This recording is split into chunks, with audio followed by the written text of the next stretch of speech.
together. Radio Manu 91, where it's always better. Where it's always better.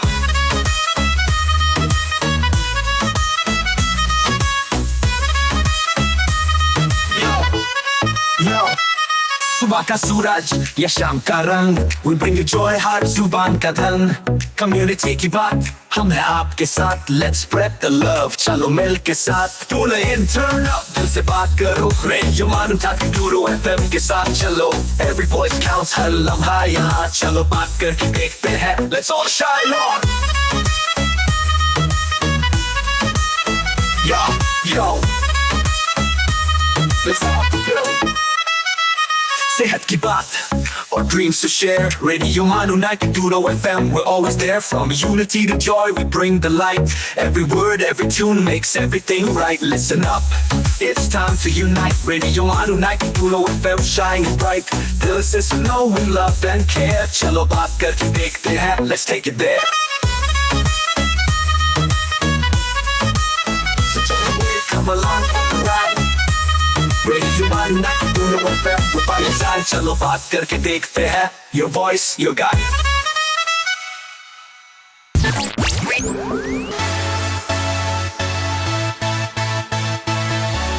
You are listening to Radio Manu 90.0 FM. चलो बात करके देखते हैं.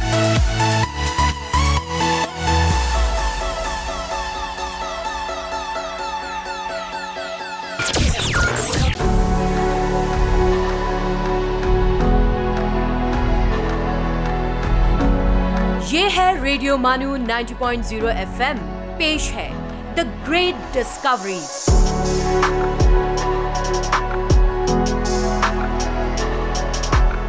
आदाब दोस्तों, द ग्रेट डिस्कवरीज के शो में आपका वेलकम है, खैर मकदम है. मैं हूं आपका होस्ट एंड दोस्त उबैदुल्ला रेहान, और आज के इस शो में हम बात करेंगे एक बहुत ही अहम डिस्कवरी, आर्टिफिशियल इंटेलिजेंस के बारे में. इस शो में आज आर्टिफिशियल इंटेलिजेंस के बारे में बात करने के लिए हमारे साथ मौजूद हैं डॉक्टर सैयद अराफात अहमद साहब. सर, आपका हमारे शो में वेलकम है. बहुत बहुत शुक्रिया सर. डॉक्टर अराफात अहमद साहब पॉलिटेक्निक हैदराबाद मानू में बतौर असिस्टेंट प्रोफेसर अपनी खिदमत दे रहे हैं. इसके साथ साथ डॉक्टर अराफात अहमद साहब के बहुत सारे पब्लिकेशन मुख्तलिफ मैगज़ीन में, मुख्तलिफ जरायद में पब्लिश हो चुके हैं. इसके साथ साथ डॉक्टर अराफात अहमद साहब 13 ईयर्स से ज़्यादा का तजुर्बा रखते हैं टीचिंग में. तो चलिए हम अपने गुफ्तगू का जो सिलसिला है शुरू करते हैं और उनसे जानते हैं एआई के बारे में, जो आज एक बहुत ही बर्निंग टॉपिक है, बहुत ही अहम टॉपिक समझा जा रहा है. हर जगह एआई की बात हो रही है और ये एआई हर फील्ड में, आज हर एक फील्ड में, हर एक टेक्नोलॉजी में शामिल हो चुका है. डॉक्टर साहब, आपका फिर से हमारे इस शो में वेलकम है, खैर मकदम है. सबसे पहले मैं आपसे ये जानना चाहूँगा कि ये एआई क्या है, आर्टिफिशियल इंटेलिजेंस से क्या मुराद है, और इसके बारे में थोड़ा हमें अब बताइए डिटेल में. आर्टिफिशियल इंटेलिजेंस एक, मान लीजिए, हमारा कंप्यूटर है जो रिपीटेड टास्क को परफॉर्म करता है विद लिटिल और नो ह्यूमन इंटेलिजेंस के साथ. आजकल के दौर में ये एआई हमारा हर जगह फैला हुआ है. लाइक आप अपना मोबाइल उठाने से लेके आप आजकल देख लीजिए, हर चीज़ में एआई पावर्ड आपको चीज़ें मिल रही हैं. जी. बेसिकली हर आदमी एआई का गुलाम बन के रह गया है आजकल के दौर में. जी, और सुबह से लेके शाम तक जितने भी हम इक्विपमेंट आजकल इस्तेमाल कर रहे हैं, सारे के सारे इक्विपमेंट्स में एआई पावर्ड आजकल हो गया है. और इसके अलावा ये इतना आसान है यूज़ करने में कि किसी को मतलब पता ही नहीं चल रहा है कि वो एआई इनेबल्ड चीज़ों का इस्तेमाल कर ले रहे हैं. जी. हमने मोबाइल उठाया, ऑटोमेटिक अनलॉक हो गया, फेशियल रिकॉग्निशन, ये एआई की अचीवमेंट है. और ये इतना अच्छा हो रहा है कि मान लीजिए किसी दिन आपने मतलब अपने आप को ग्रूम कर लिया, फिर भी वो आपको डिटेक्ट कर ले रहा है. अक्सर ऐसा होता है कि अगर चश्मा पहने तो वो नहीं डिटेक्ट कर पाता. लेकिन आजकल के सिस्टम जो है इसको डिटेक्ट कर रहे हैं. पहले ऐसा था. इसको ओवर द टाइम इम्प्रूव कर लिया गया है. धीरे धीरे एआई दिन ब दिन डेवलप होता जा रहा है और बहुत अच्छी तरह से डेवलप हो रहा है. और इंशाल्लाह ऐसा आ जाएगा कि आप 2-3 कैमरा पहन लीजिए, इवन अगर आप छोटा सा मास्क भी लगा रहे हैं तब भी वो डिटेक्ट कर लेगा, तब भी वो डिटेक्ट कर लेगा. आपकी फोरहेड से वो डिटेक्ट कर लेगा, आपके हेयर स्टाइल से, और आपकी ये जो लेंथ है इसके हिसाब से आपको वो डिटेक्ट कर लेगा. और इसकी एक अच्छी चीज़ है, आपके अलावा किसी और को वो डिटेक्ट नहीं कर रहा है, वो भी एक बहुत बड़ी चीज़ है। सेफ्टी है यहाँ। बहुत बड़ी सेफ्टी है, प्राइवेसी कंसर्न, बहुत सारे लोगों का मोबाइल खो जाता है और जी। उसमें फेशियल रिकग्निशन ऑन है, जी। तो मतलब लाइक हाईली इम्पॉसिबल है किसी के लिए क्रैक करने का, फ़ोन को क्रैक करने के लिए बहुत मुश्किल है दूसरों के लिए। जी जी, बहुत खूब। डॉक्टर साहब, आपसे आगे मैं ये जानना चाहूँगा कि जैसा कि जाहिर है कि ये जो एआई है, आर्टिफिशियल इंटेलिजेंस है, ये एक दिन में या ओवरनाइट तो नहीं क्रिएट हुआ, इसको बनने में भी काफ़ी वक्त लगा, काफ़ी समय लगा है। जी जी। तो मैं आपसे इसकी थोड़ा हिस्ट्री के बारे में जानना चाहूँगा, इसके बारे में थोड़ा बताइए हमें आप। ये जो शुरुआत हुई थी, ये एलन ट्यूरिंग की एक सोच है, जो कि एक बहुत बड़े मैथमेटिशियन और एक लॉजिशियन गुजरे हैं। और इन्होंने इसको कॉइन किया था एक कॉन्फ्रेंस में अराउंड 1956 में। उसके बाद जी जी, उसके बाद रिसर्चर्स ने उसके ऊपर बहुत सा अच्छा काम किया। उनका ये सोचना था कि उनको एक ऐसी मशीन बनानी है जो ह्यूमन को मिमिक कर सके। अच्छा। जो ह्यूमन का टास्क है वो एक मशीन कर सके विथ लिटिल इंटेलिजेंस। उसके बाद इस पे बहुत रिसर्च हुई। उसके बाद 1997 में IBM ने एक मशीन बनाई जिसका नाम है डीप ब्लू।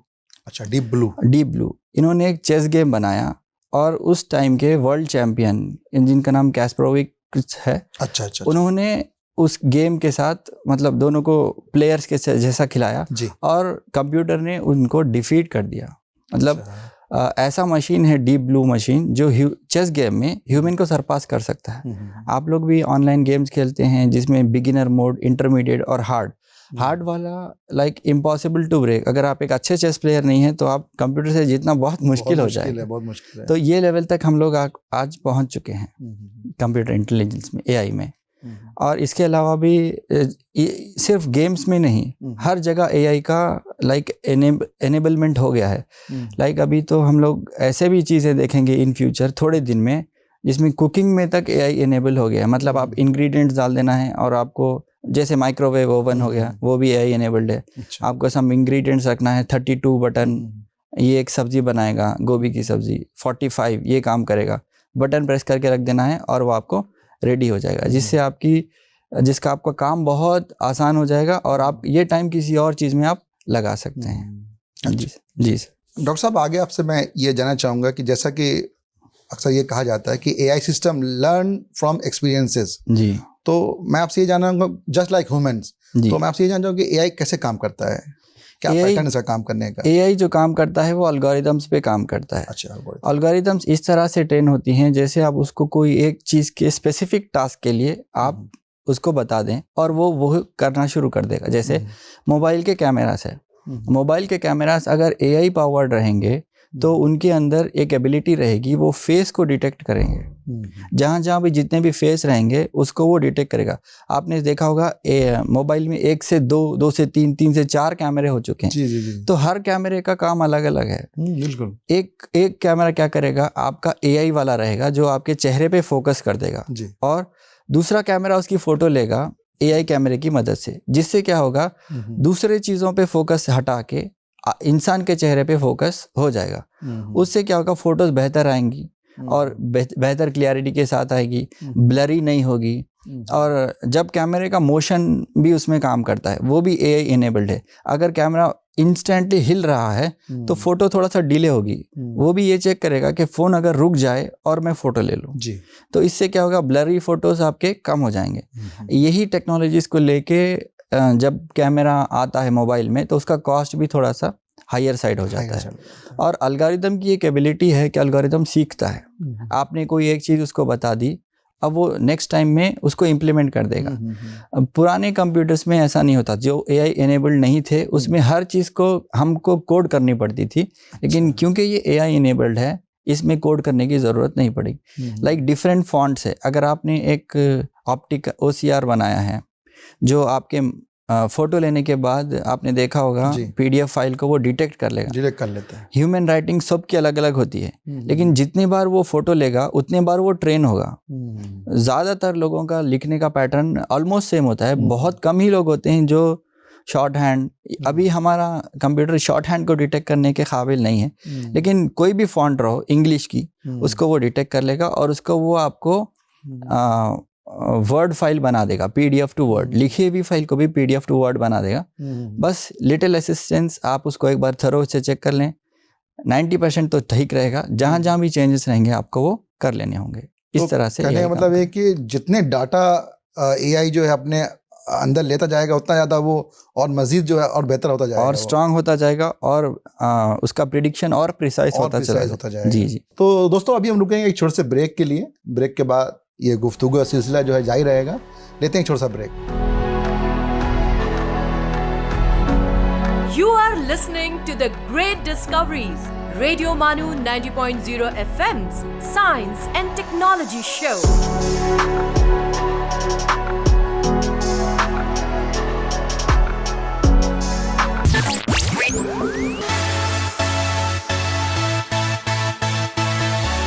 आप सुन रहे हैं रेडियो मानो 90.0 एफएम। चलो बात करके देखते हैं।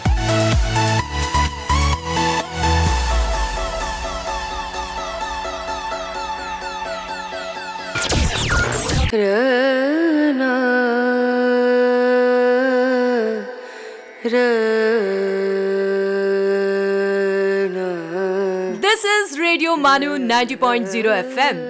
Let's listen to the Mindful Minute.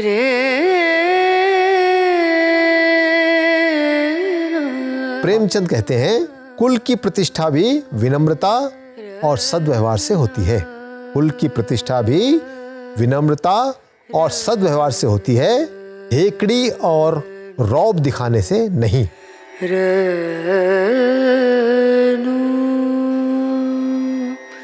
Maya Angelou famously quoted, "You will face many defeats in life, but never let yourself be defeated."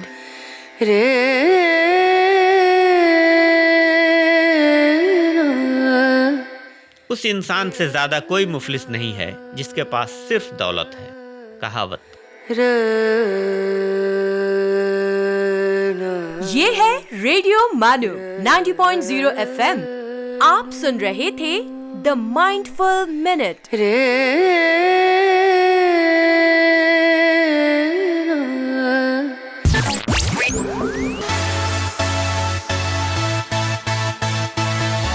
सुनते रहिए रेडियो मानो 90.0 FM.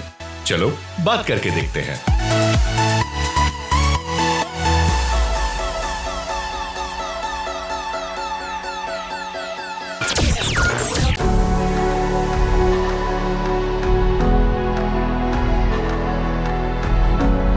You are listening to the Great Discoveries, Radio Manu 90.0 FM's Science and Technology Show.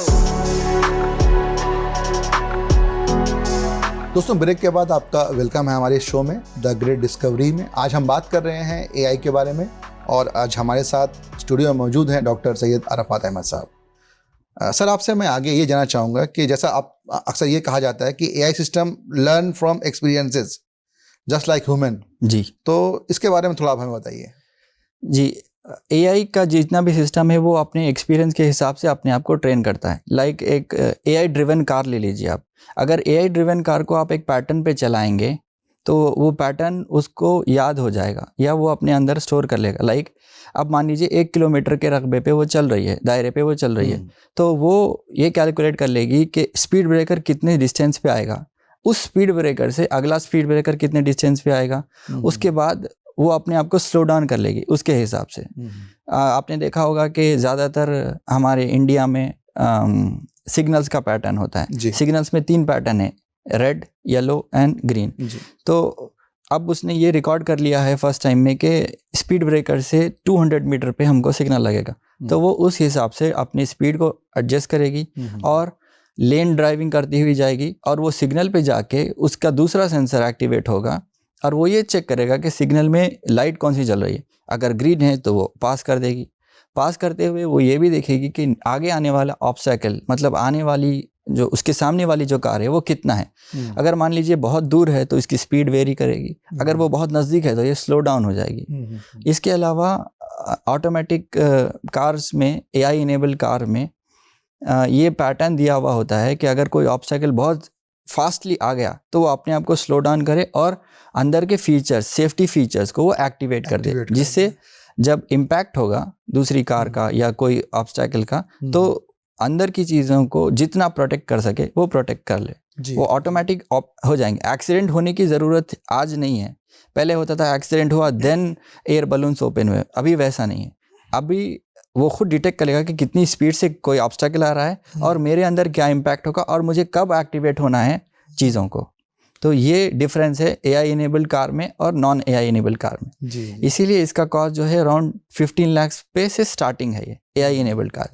जब सहूलतें मिलेंगी तो ये चीज़ें भी इंशाल्लाह जैसा कि मेरे ख्याल से टेस्ला ने किया है। हमारे पास जो MG कार्स चल रही हैं उसमें भी इनेबल्ड है। इवन हुंडई ने भी ये चीज़ें निकाल दी हैं कि लाइक आपकी कार कहाँ कहाँ जा रही है वो सारा का सारा डेटा रिकॉर्ड है और आप उसमें ये लगा के रख सकते हो उसके सिस्टम में कि अगर 70 से ऊपर चलेगी कार तो आपके फ़ोन में मैसेज आ जाएगा कि आपने ये रूल को वायलेट किया है।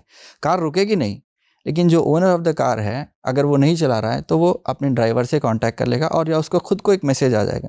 इससे फीचर्स जो सेफ्टी फीचर्स है वो बढ़ जाएंगे। डॉक्टर साहब, आपसे मैं आगे ये जानना चाहूँगा कि मतलब एआई आने के बाद बहुत से लोगों को ये खदशात है कि मतलब बहुत से लोग ये सोच रहे हैं एआई आने के बाद कि उनकी जॉब्स चली जाएंगी और मतलब प्राइवेसी कंसर्न भी है उन लोगों को। जी। तो मैं आपसे ये जानना चाहूँगा कि मतलब क्या एथिकल जो एआई यूज़ करने का वे है उसके बारे में थोड़ा बताइए। सबसे पहले तो ये सोचना लोगों का गलत है कि हमारी जॉब चली जाएंगी। जी। जब भी कोई माशरे में चेंज आता है तब ये सवाल आ जाता है कि ये आ जाने से ये हो जाएगा। कंप्यूटर भी जब आया था तो लोग यही कह रहे थे कि कंप्यूटर आ गया है, अब हम ह्यूमन मतलब कैसा होगा। जब कंप्यूटर को लोग सीखे तो उनका काम आसान हो गया। एक रजिस्टर से डेटा निकालना कितना मुश्किल है जी। और एक कंप्यूटर से डेटा निकालना कितना आसान है ये आप खुद जानते हैं। अब ऐसा भी हुआ कि कंप्यूटर आने के बाद और भी जॉब बढ़ गए हैं लोगों के। जी। और इसके अलावा ये एआई जॉब्स क्रिएट करेगा जी। लेकिन आपको इसके साथ अलाइन होना होगा। अलाइन होने का मतलब ये होगा कि आपको इसको सीखना होगा क्या बेटर वे में आप इसको इस्तेमाल कर सकते हैं। और जैसे आपने बोला एथिकल वे, तो जो इसके यूज़र्स हैं उनको भी एथिक्स को समझना होगा और जो ये इंट्रोड्यूस कर रहे हैं उनको भी विथ एथिकल लॉस के साथ इंट्रोड्यूस करना। गवर्नमेंट को या स्टेक होल्डर्स को बैठ के एक जगह लॉस को डिफाइन करने होंगे कि कहाँ तक हम लोग डेटा को प्रोटेक्ट करेंगे और कहाँ तक डेटा पब्लिक होगा। ऐसा नहीं हो सकता है कि हर डेटा को हम पब्लिक कर दें, हर चीज़ आपको फ्री अवेलेबल हो, या मतलब किसी ने इसको पे किया है तो आप उसको डेटा दे देंगे। ये प्राइवेसी कंसर्न्स हैं, इसके ऊपर हम लोगों को बैठना चाहिए और इसके ऊपर हम लोगों को लॉस को बनाना चाहिए। जब ये लॉस बन जाएंगे और तब इसको एथिकली वे में हम लोग इसको इसको चला सकते हैं अच्छी तरीके से। और इसकी सबसे बड़ी जिम्मेदारी होती है यूज़र पे कि वो क्या शेयर कर रहा है। कंप्यूटर है उसको तो पता नहीं है कि क्या उसको मिला है, उसको देख के वो उसके ऊपर डिसीजन लेगा।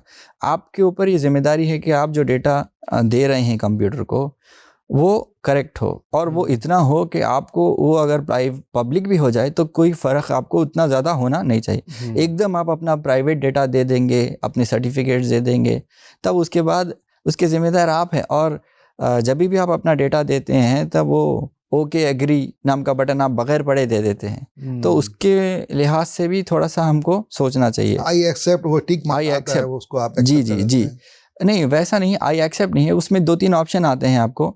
जैसे आप किसी वेबसाइट को आप एक्सेस कर रहे हो तो उसमें 2 ऑप्शन है, एक्सेप्ट कुकीज़ और एक्सेप्ट ओनली रिलेटेड कुकीज़। तो आपको चेक कर लेना चाहिए, थोड़ा एक बार पढ़ लेना चाहिए कि क्या क्या आपका डेटा जाता है। कोई भी डेटा आप वेबसाइट आप एक्सेस कर रहे हैं तो उसमें आपके सिस्टम में जो सेव है डेट वो ले लेगा, आपकी date of birth, user ID आपका ले लेगा।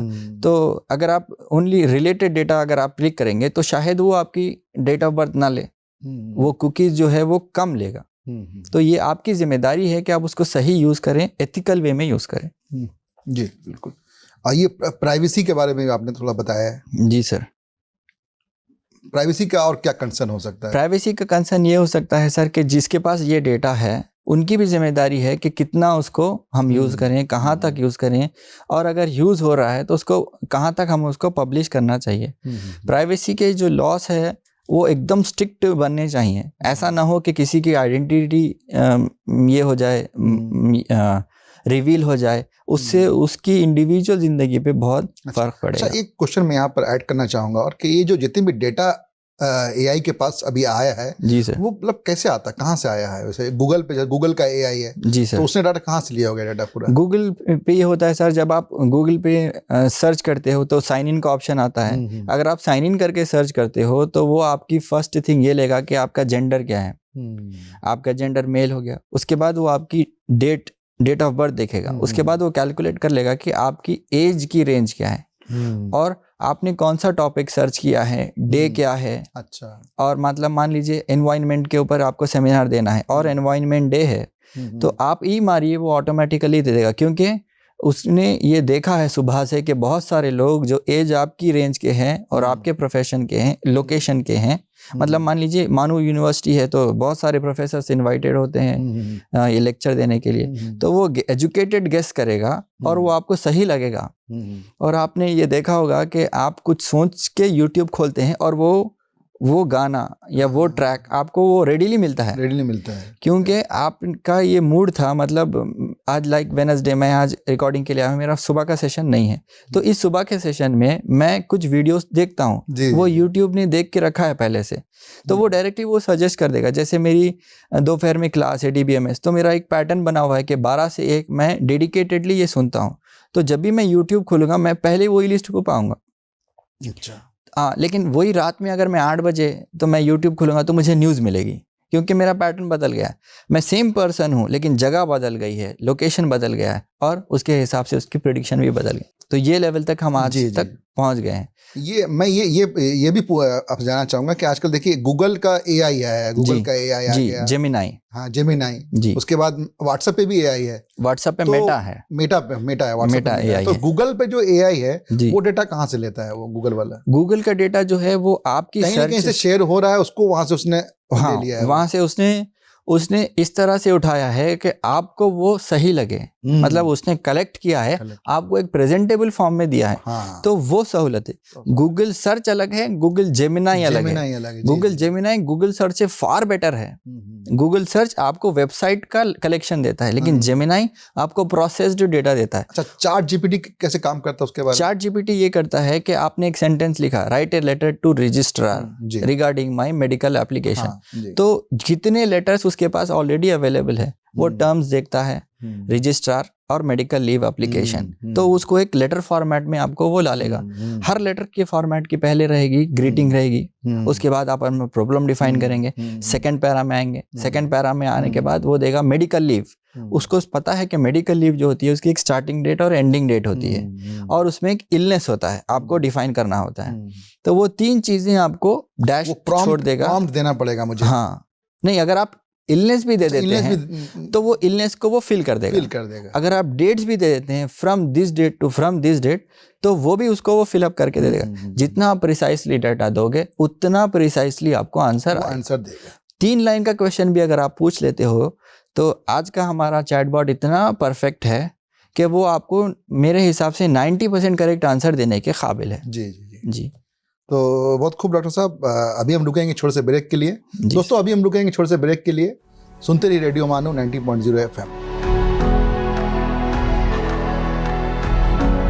आप सुन रहे हैं द ग्रेट डिस्कवरीज, रेडियो मानो 90.0 FM का science and technology show.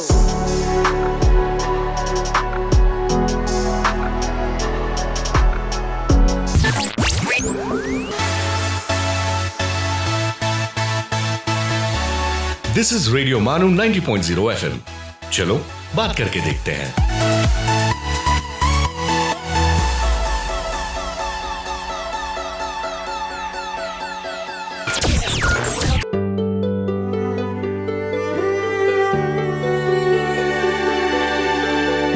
Let's listen to अर्ज किया है।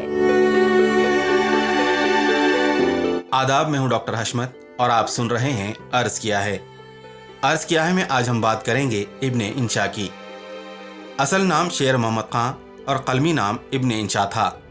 1927 को जालंधर में पैदा हुए।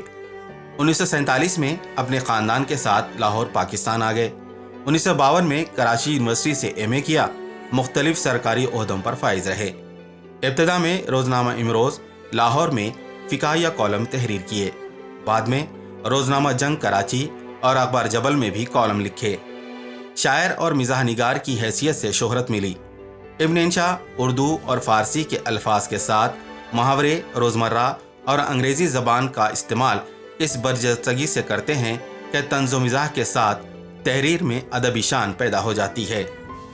आवारागर्द की डायरी, दुनिया गोल है, चलना हो तो चीन को चलिए, इब्ने बतूता के ताक़ुब में दिलचस्प सफ़रनामे हैं। किस्सा एक कंवारे का, उर्दू की आखिरी किताब और खुमार गंदुम वगैरह उनके मिजाहिया मज़ामीन के मजमूए हैं। 1955 में उनका शेरी मजमुआ चांदनगर मंजर-ए-आम पर आया। इब्न इंशा ने बच्चों के लिए नज़में भी लिखीं। बल्लू का बस्ता के उन्वान से उनके नज़मों का मजमुआ शाये हो चुका है। दोस्तों, ये थे इब्न इंशा और उनके अदबी कारनामे। कल आपसे फिर मुलाकात होगी, इस उम्मीद के साथ इजाज़त दीजिए। आदाब। आप सुन रहे थे अर्ज किया है।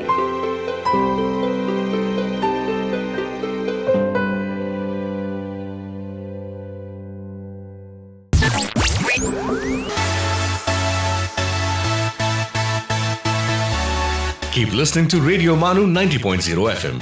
चलो बात करके देखते हैं।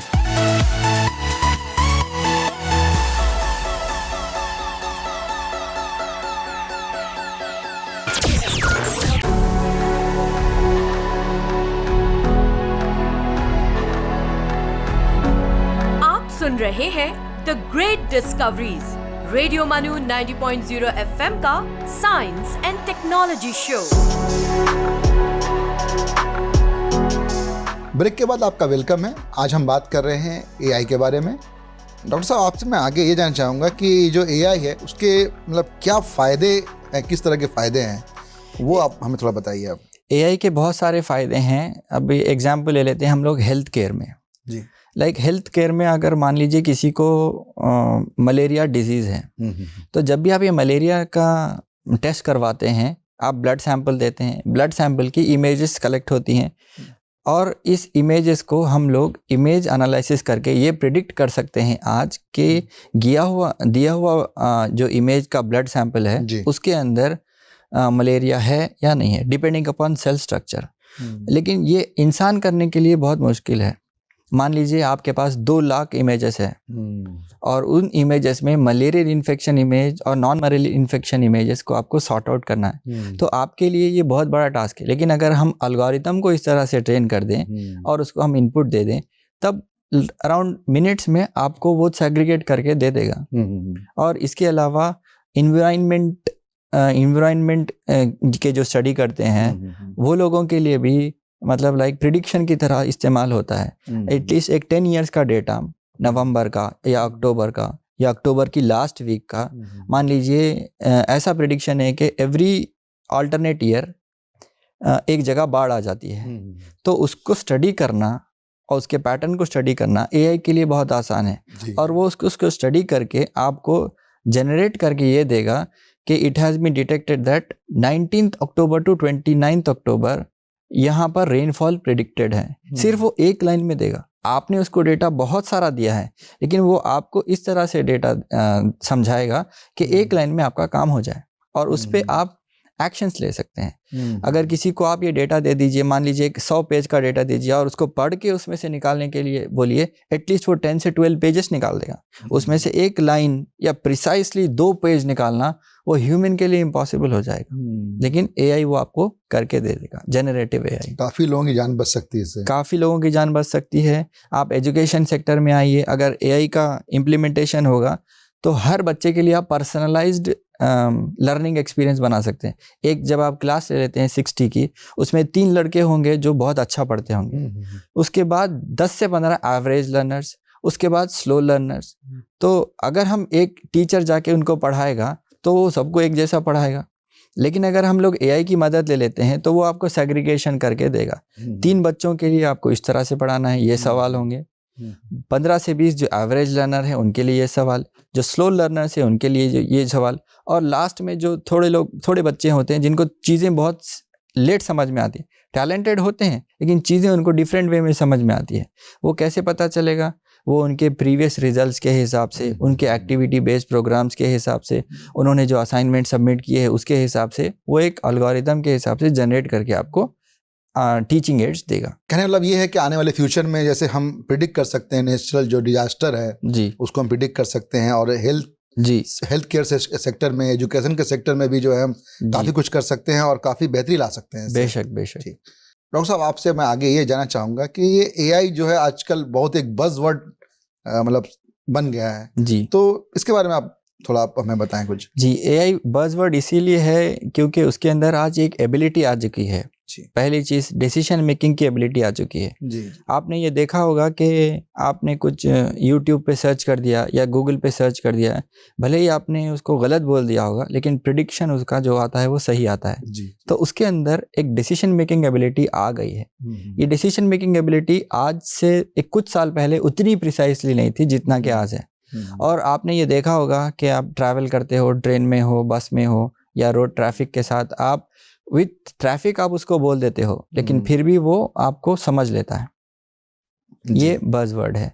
इसका सबसे बड़ा रीज़न ये है कि इसका जो इनपुट है वो ह्यूमन इनपुट है। लाइक बहुत सारे लोग हैं जो अपने घर में एलेक्सा नाम की डिवाइस लगा के रखते हैं। वो एलेक्सा नाम की डिवाइस आपको हमेशा सुनती रहती है, ऐसा नहीं कि वो आपको सुन नहीं रही। जब भी आप हाय एलेक्सा बोलो वो आपको जवाब देती है, लेकिन क्या आपने कभी ये सोचा है कि वो अच्छा ऐसे भी वो सुनती रहती है, जो प्राइवेट बातें होती है भी सुनती रहती है, सारी चीज़ें सुनती रहती है, सारी के सारी चीज़ें सुनती रहती है।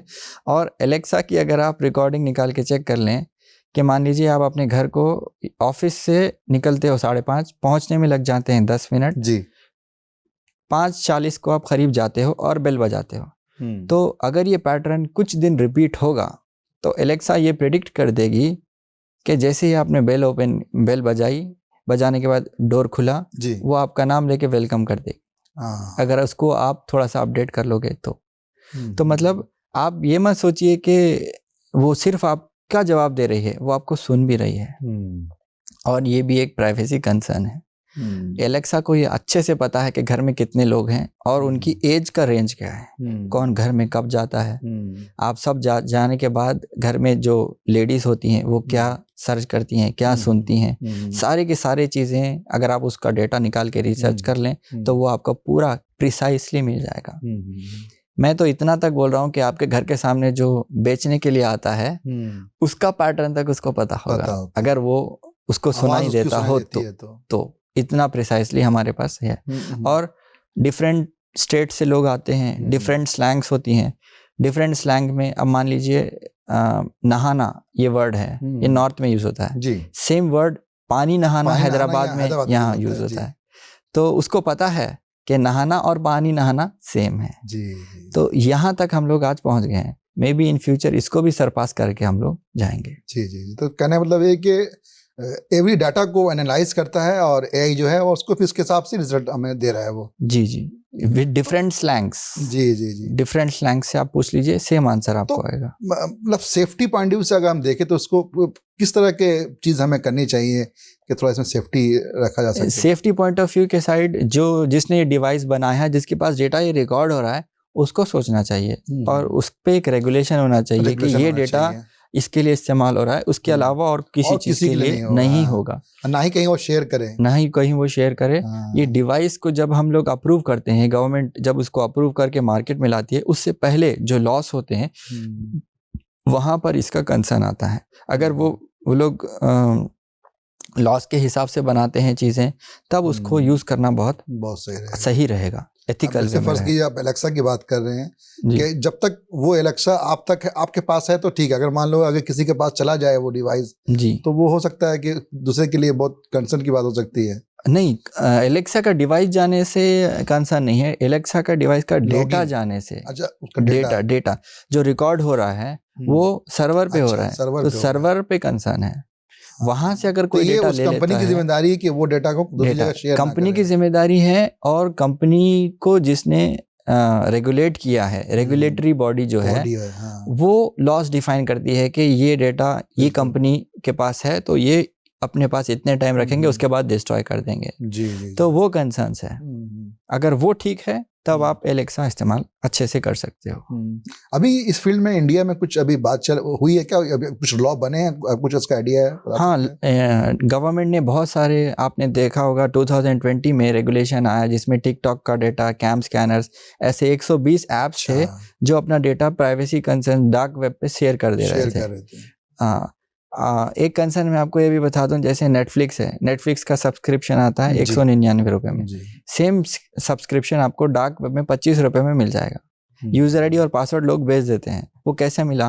वो लोगों ने कहीं से डेटा को उठाया होगा। उसके बाद जब यूजर को पता चला कि उसका डेटा कहीं, मतलब उसका लॉगिन आईडी और पासवर्ड कहीं और यूजर है, ईमेल में नोटिफिकेशन आया, तब वो अपना पासवर्ड चेंज कर लेता है। लेकिन अगर मान लीजिए कोई एक यूजर है जिसके पास नेटफ्लिक्स है और वो पासवर्ड चेंज भी नहीं कर रहा है, तो मतलब दूसरे का भी उससे फायदा हो रहा है फॉर ईयर्स। ऐसे कितने यूजर्स होंगे आप सोच लीजिए। तो ये सबसे बड़ा प्राइवेसी कंसर्न है। इसको यूजर की भी जिम्मेदारी है, जब मेरे पास मेल नोटिफिकेशन आ गया तो मुझे पासवर्ड चेंज कर लेना चाहिए। अगर मैं नहीं करता हूँ तो मैं सिस्टम को हेल्प नहीं कर रहा हूँ। बहुत लोग होते हैं मेल भी नहीं चेक करते हैं, मेल भी नहीं चेक करते हैं वो स्किप। और बहुत सारे ऐसे लोग हैं गांव देहात में रहते हैं, उनको ये पता नहीं होता है कि मेल आता है, इनबॉक्स फुल हो जाता है। तो वैसे लोगों का ज्यादातर यूजर आईडी और पासवर्ड लोग भेज देते हैं डार्क वेब पे। ये एक सिक्योरिटी कंसर्न है, प्राइवेसी कंसर्न है। जी।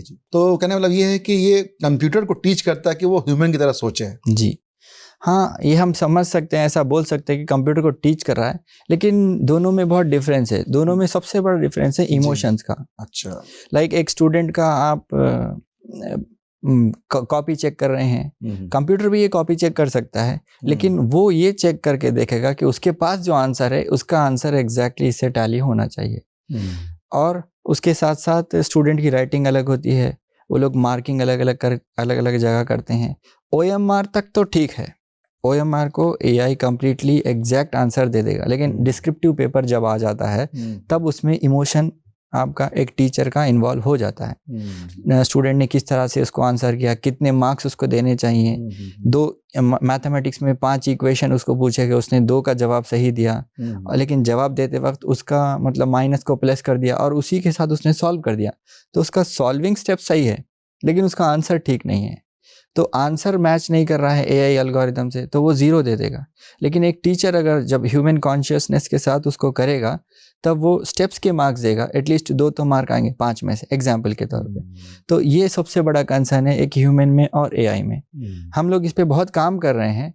इंशाल्लाह मे बी इन फ्यूचर ऐसा सिस्टम डेवलप करें जो ह्यूमन कॉन्शियसनेस के साथ साथ थोड़ा सा काम करे इंशाल्लाह। डॉक्टर साहब, जैसा कि आपने डेटा के बारे में बताया, तो क्या आप ये कहना चाहते हैं कि ये जो AI है वो ज़्यादातर डाटा पे ही निर्भर है? जी, AI पूरा डेटा पे निर्भर है। जब तक आप उसको न्यू डेटा देते जाएंगे वो अपने आप को ट्रेन करता चला जाएगा। जैसे कि हम लोगों ने पिछली बार भी देखा है, अगर आप उसमें कोई, मान लीजिए हमारी जो AI इनेबल्ड कार है, ड्राइवरलेस कार है, सेल्फ इनेबल्ड कार है, वो जा रही है और उसके हिसाब से 200 मीटर पे एक सिग्नल है, लेकिन आपने एक 100 मीटर पे सिग्नल लगा दिया और वहां पर वो स्लो डाउन हो गया और उसने देख लिया कि एक नया सिग्नल ऐड हो गया, वो अपने डेटा में उसको ऐड कर लेगी। अब उसका पैटर्न जो है वो बदल जाएगा, अब वो हर चीज परफेक्ट करेगा। लाइक पहले उसका टर्न अराउंड टाइम जो था वापस आने का डेस्टिनेशन पे 20 मिनट्स था, अब वो सिग्नल की तरफ से 60 सेकेंड्स वहां रुकेगी, तो उसका 22 मिनट्स के हिसाब से उसका चेंज हो जाएगा। तो एल्गोरिदम जो होता है वो चीज़ों को सीखता है। सीखने से क्या हो जाता है, इंसान को वो रिपीटेडली टास्क करने की ज़रूरत नहीं होती है। लाइक आपने मतलब मान लीजिए कि एक बार आपने एल्गोरिदम को बता दिया कि क्लास में पहले 60 थे, अब 2 नए स्टूडेंट्स ऐड हो चुके हैं 62, तो वो ऐड कर लेगा। नेक्स्ट टाइम से आप उसको ऐड करने की ज़रूरत नहीं, जैसा स्टूडेंट उसमें आके अपना थंब इंप्रेशन देगा वो हो जाएगा। और इसके साथ साथ वो जनरेट भी कर देगी रिपोर्ट एवरी मंथ। आपको मतलब अटेंडेंस लेने की ज़रूरत नहीं है, कौन बच्चा कब आया एकदम प्रिसाइसली आपको मालूम हो जाएगा। और जब आप उसको अटेंडेंस को पेपर पे बनाते हैं तो आपको सैटरडे संडे मार्क करने होते हैं, छुट्टियां मार्क करनी होती है, लेकिन आप सिस्टम में एक बार दे देंगे 15 अगस्त इंडिपेंडेंस डे, तो ये सारे के सारे टीचर्स के पास जाके मार्क हो जाएगा। और जब जब जो टीचर उसकी अटेंडेंस निकालेगा वो पहले से वो 15 अगस्त ये हॉलीडे की तरह, इंडिपेंडेंस डे की तरह मार्क होके आ जाएगी। ये अगर टीचर करेगा तो मैनुअल प्रोसेस है, सिस्टम करेगा तो ऑटोमेटेड है। जी दोस्तों, अभी हम रुकेंगे छोटे से ब्रेक के लिए। ब्रेक के बाद गुफ्तगू का सिलसिला जारी रहेगा। सुनते ही रेडियो मानो 90.0 FM। You are listening to the Great Discoveries, Radio Manu 90.0 FM's Science and Technology Show.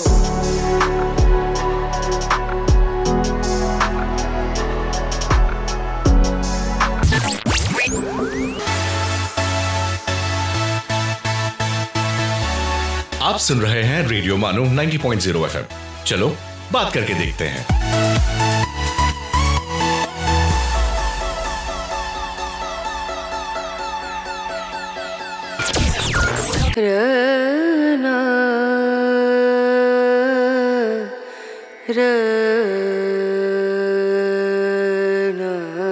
This is Radio Manu 90.0 FM. Let's listen to The Mindful Minute.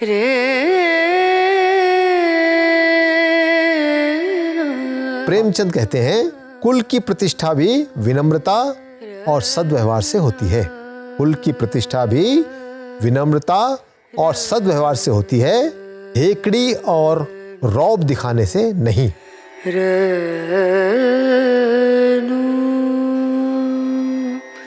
Maya Angelou famously quoted, "You will face many defeats in life, but never let yourself be defeated."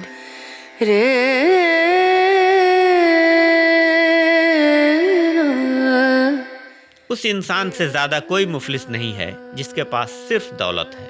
कहावत। ये है radio मानू 90.0 FM। आप सुन रहे थे the mindful minute.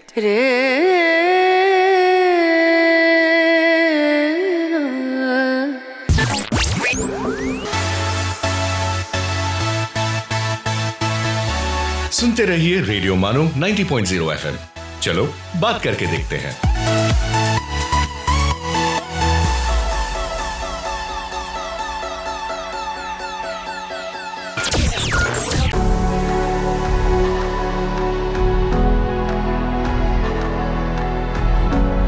You are listening to the Great Discoveries, Radio Manu 90.0 FM's Science and Technology Show. Welcome back. आज हम बात कर रहे हैं एआई के बारे में, और इस पर बात करने के लिए हमारे साथ स्टूडियो में मौजूद हैं डॉक्टर अरफात अहमद साहब। डॉक्टर साहब, आपसे आगे मैं ये जानना चाहूँगा कि ये कितने तरह के ये एआई होते हैं, कितने टाइप के हैं ये एआई? एआई को 3 टाइप्स में क्लासिफाई किया गया है। पहला है नैरो एआई, और दूसरा है हमारा जनरल एआई, और तीसरा है सुपर इंटेलिजेंट एआई। करंटली जो हमारे पास एआई चल रहा है, जिसका इस्तेमाल हम लोग कर रहे हैं, वो एक जनरल एआई है। जनरल एआई है। जनरल एआई में ये इंक्लूड होता है, जैसे आपका फेशियल रिकॉग्निशन हो गया, आप एक कार चला रहे हैं, रिवर्स गियर ले रहे हैं, आपको ऑब्स्टैकल दिख रहा है। उसके साथ साथ आप आजकल देख रहे होंगे कि पार्किंग के लिए वो आपको बता रहा है, सजेस्ट कर रहा है, पार्किंग लेन सजेस्ट कर रहा है, यहाँ तक आप जाइए तो वो पार्किंग हो जाएगी आपकी आसानी से। थोड़े दिन पहले ये देखिए, अब ये नहीं था, ऑब्स्टैकल दिख रहा था, साउंड आ रहा था, लेकिन पार्किंग लेन नहीं आ रही थी। अब ये पार्किंग लेन भी आ गई है, ये ऐड हो गई है चीज। तो ये जनरल एआई है फिल वक्त। इसके अलावा बहुत सारी चीज़ें हैं, जैसे आप चैट बॉट हो गया आपका, आपने रेलवे की वेबसाइट पे अपना पीएनआर नंबर डाला और वो आपको जवाब दे रहा है कि ये पीएनआर जो है अभी कंफर्म टिकट हो गई है। सिर्फ पीएनआर डाला आपने, वो कंफर्म टिकट हो गई है। आप उसको सवाल कर सकते हैं कि साउथ दिल्ली से नॉर्थ दिल्ली जाने के लिए कौन सी ट्रेन है, तो वो आपको ट्रेन दे देगा। मतलब आपको लगेगा कि एक इंटरेक्टिव वे में है, हर चीज़ जो है वो इंटरेक्टिव वे में आ रही है। ये जनरल एआई है, ये नैरो एआई है। जनरल एआई में कैसा होगा, वो ह्यूमन की तरह काम करेगा, सेम ह्यूमन की तरह। आप लोग आजकल देख रहे होंगे कि रोबोटिक सर्जरीज हो रही हैं, लेकिन वो रोबोटिक सर्जरीज ह्यूमन ऑपरेटेड है, और रोबोटिक सर्जरीज जब विदाउट ह्यूमन ऑपरेटेड होगी तो वो जनरल एआई में आएगा। हम लोग अभी वहाँ तक नहीं पहुँचे, उस पर बहुत सारा काम चल रहा है।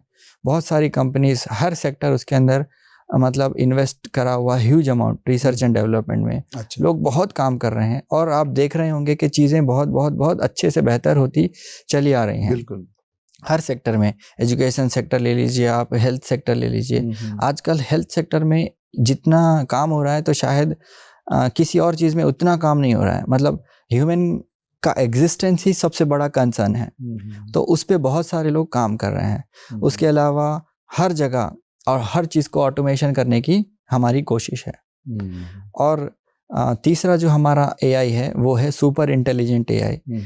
नियर फ्यूचर जैसे आप मूवीज़ देखते हैं, जो रिसेंटली मूवी आई है कल की मूवी, वो लोगों ने एक प्रेडिक्शन बताया है कि मतलब जब नया युग आएगा 2989 AD, वो लोगों ने ये प्रिडिक्ट करके बताया है। वो एक सुपर इंटेलिजेंट का एग्जाम्पल है। और बहुत सारे लोग एवेंजर्स मूवी देखते हैं जिसमें एक आयरन मैन का एग्जाम्पल होता है। वो बिल्डिंग पे से कूदता है और उसका सूट आके उसको अटैच हो जाता है। वो सूट से इंटरेक्टिव बात करता है। उसके अलावा वो अपने आप को बोलता है कि मेरी 100 की स्पीड को लॉक कर दें और मेरा एक टारगेट आप सेट कर दें। तो मतलब आज हम लोग फिक्शनल वर्ल्ड में जैसे चीज़ें होती हैं वैसे सुपर इंटेलिजेंट एआई आने के बाद होंगी। जैसे मूवीज में दिखाया जाएगा वैसे ह्यूमन काम करेगा in near future. So super intelligent AI sound like something out of a movie. जी सर जी। So is that we are heading in the future? जी सर, डेफिनेटली हर चीज़ में जितना एआई इनेबल किया जाएगा हम लोग उतना फ्यूचर की तरफ बढ़ते चले जाएंगे और उतना हमारा ही काम आसान होता चला जाएगा। आज से थोड़े दिन पहले देख लीजिए आप, एक लेटर लिखना भी बहुत मुश्किल हो गया था सबके लिए, लेकिन जैसा चैट जीपीटी का इंट्रोडक्शन हुआ, देख लीजिए आप सब लोग ऑटोमेटिकली लेटर लिखना सीख गए हैं। जस्ट आप उसमें एक लाइन डाल रहे हैं मुझे ये चाहिए, वो आपको एक फॉर्मेट में दे रहा है। 90% वो फॉर्मेट करेक्ट है, बस आप में उसका नाम आपका इंसर्ट कर लेना है और आपकी जगह इंसर्ट कर लेनी है, आपका काम हो जाएगा।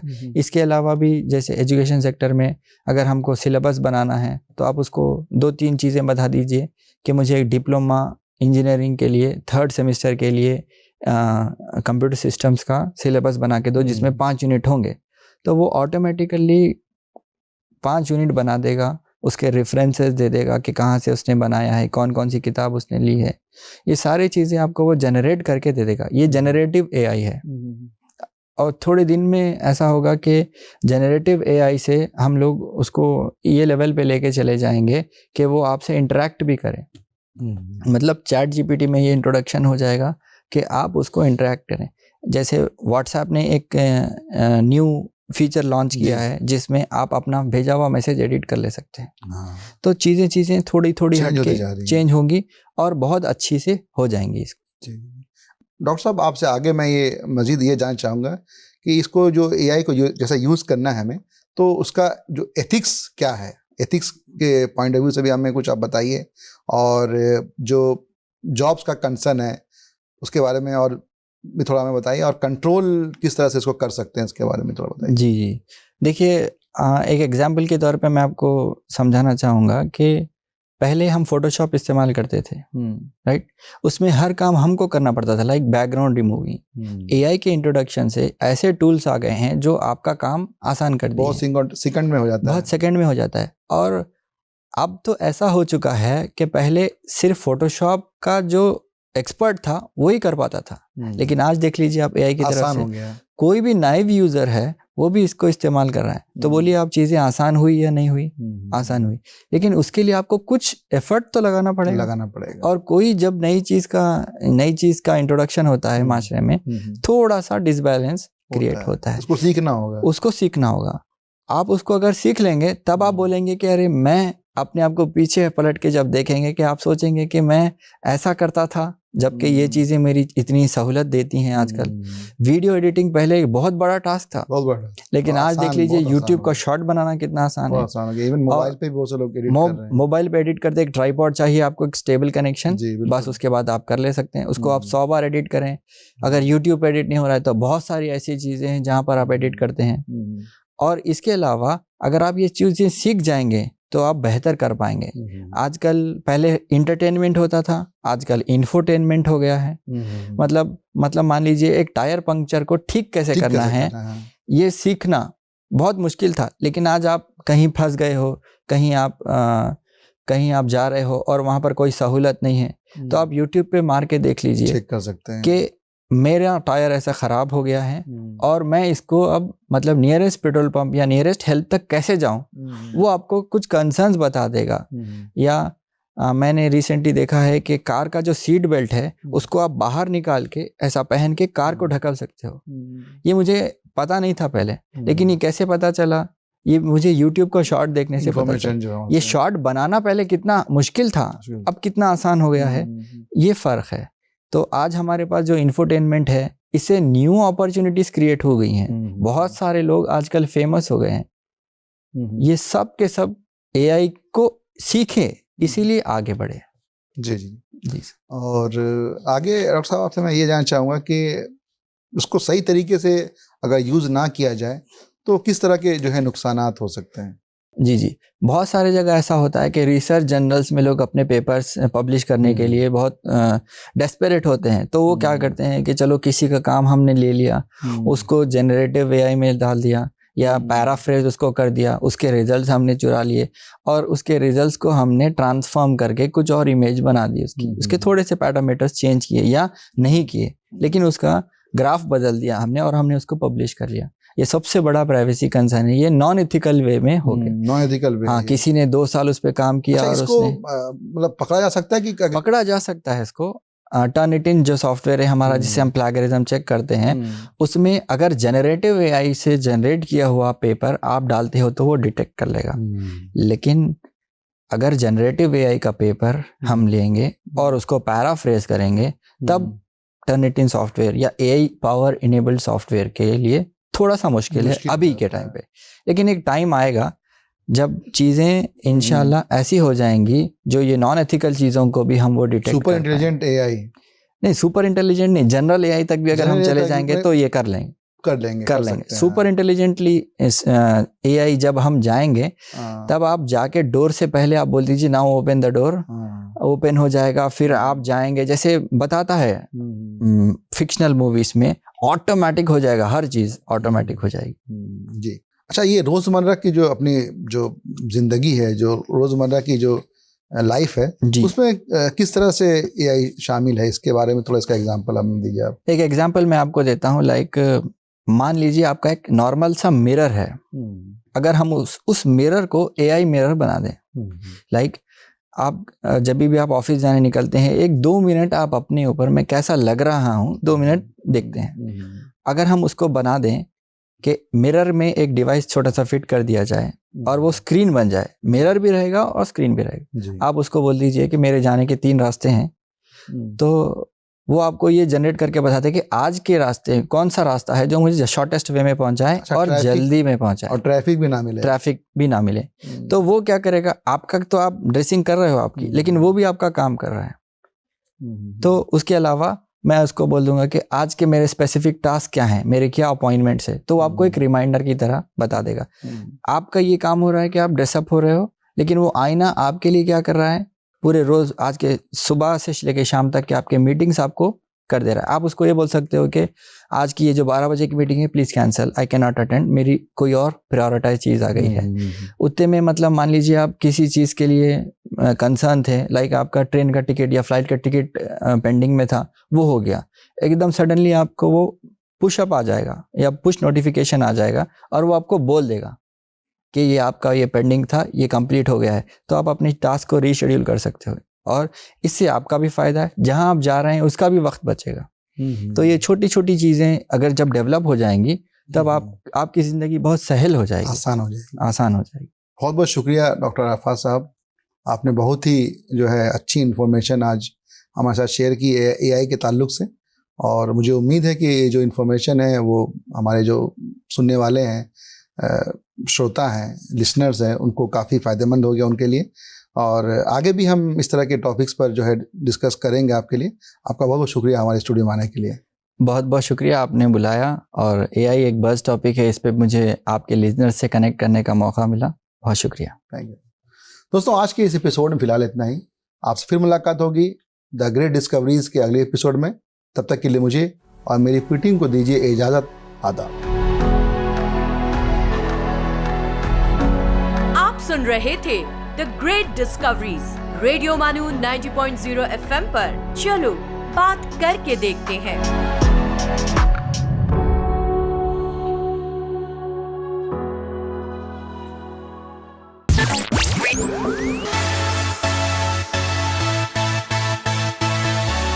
दिस इज रेडियो मानो 90.0 FM।